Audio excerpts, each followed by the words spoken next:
Le peuple syrien dans sa révolution contre le régime tyrannique, corrompu et totalitaire de Bachar el-Assad. Comme vous le savez, depuis plus de 14 mois, mars 2011, le peuple syrien est dans la rue pour réclamer la liberté et la démocratie dans le cadre du printemps arabe qui a démarré en Tunisie au début de l'année dernière. Malheureusement, le régime syrien, au lieu d'écouter la voix du peuple et écouter la rue arabe et prendre les mesures et les réformes nécessaires, a préféré opprimer le peuple et porter la responsabilité sur un complot venant de l'étranger, sans d'ailleurs jamais les nommer. Oui, parce que tout ce qu'on dit en Syrie, c'est un complot étranger, et on ne sait pas qui d'ailleurs cet étranger-là. En fait, au nom de ces arguments mensongers, et avec la complicité de la Russie et de la Chine, qu'il continue le massacre du peuple, avec les moyens considérables de son armée, de ses milices, les Shabiha, vous avez entendu tout à l'heure ce nom, sont ceux des milices recrutés et payés, soit depuis l'étranger, des Iraniens, des Libanais, et puis des Syriens bien entendu. Et des agents de la sécurité aussi, sans relâche depuis 14 mois. Il n'a pas hésité à tirer et à employer tous les types d'armements. On ne vous a pas montré les images, mais il y a des images très dures en utilisant des armes interdites par l'UNESCO.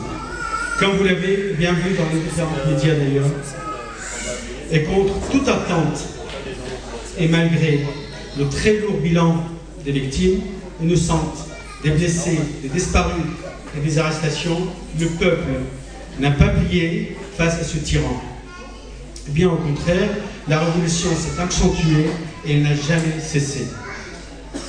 Après plus de 7 mois de manifestations pacifiques et pertes humaines considérables, une partie de l'armée a refusé les ordres de tirer sur les innocents et a commencé à déserter, formant ainsi l'armée libre syrienne qui défend et protège les manifestations pacifiques. L'armée libre syrienne. Voilà. Après plus de 14 mois de lutte, le peuple continue sa révolution plus fort et sans relâche pour changer le régime.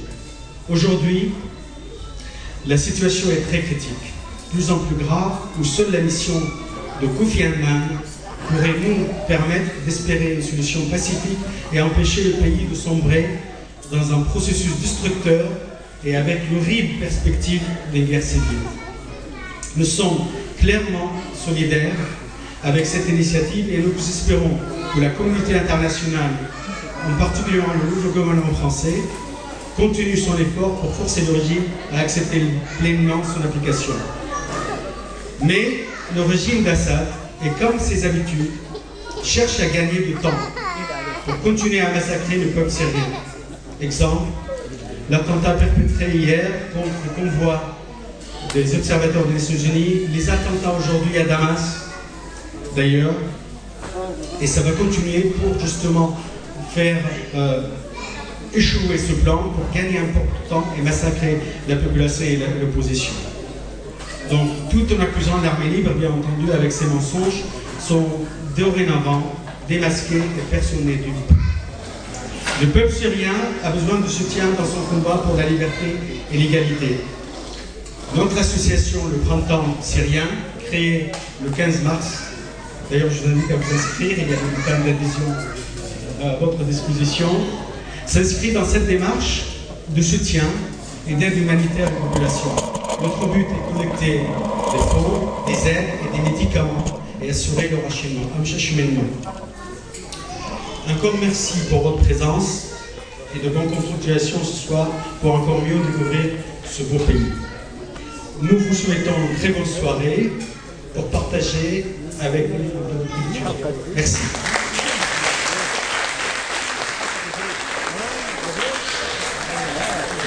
Merci Rastel pour l'intervention.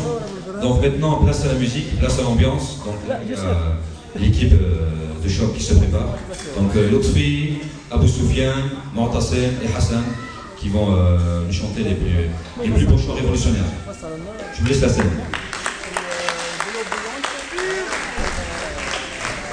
لا هو ما غالية وسقفت على الجريس حبسك وحبيت نحط السكر هو بدل ما يحط السكر راح تبها حاجة